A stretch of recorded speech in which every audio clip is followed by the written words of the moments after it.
Before time began, before the earth was formed, heaven stood as a realm of perfect light, where countless angels worshipped before the throne of God. Among them was Lucifer, the morning star, the most radiant of all archangels. His beauty was unmatched, his wisdom profound, and his voice like music. But pride festered in his heart. He gazed upon his own splendor and whispered in rebellion, "I will ascend above the heights of the clouds, I will make myself like the Most High." Isaiah 14 verse 14.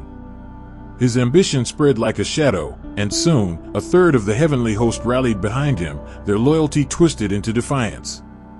The first murmurs of war trembled through the celestial realms. The archangels, Michael, Gabriel, Raphael, and Uriel, stood vigilant, sensing the coming storm. Then, the unthinkable happened. Lucifer, in his arrogance, stood before the assembly of angels and declared his rebellion openly. "Why should we bow? Why should we serve when we could rule?" His words were poison, dripping with envy and pride. Some angels, swayed by his charisma, joined his cause. Others recoiled in horror. The harmony of heaven was shattered. Michael, heaven's greatest warrior, stepped forward, his sword blazing with divine fire. "Who is like God?" he thundered, his voice shaking the foundations of heaven. "You were made for glory, Lucifer, but you have chosen ruin." With those words, the war in heaven erupted.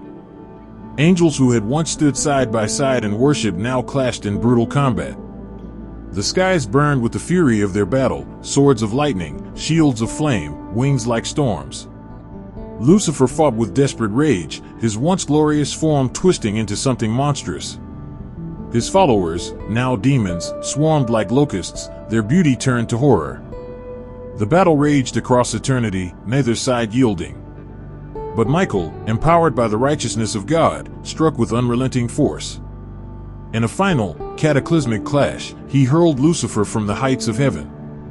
The fallen archangel, now Satan, the adversary, plunged like a star from the sky, his rebel angels dragged down with him into the abyss. "How you are fallen from heaven, O Lucifer, son of the morning." Isaiah 14 verse 12. Hell itself trembled as they crashed into the depths, their light extinguished, their fate sealed. But the war was not over.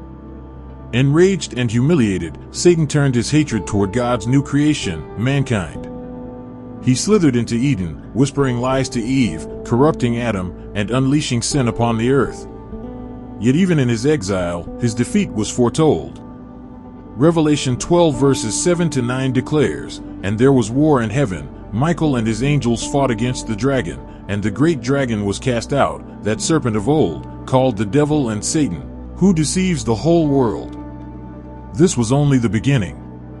The war in heaven foreshadowed a greater battle, one that would culminate in the final victory of Christ, when every knee shall bow, and every tongue confess that Jesus is Lord.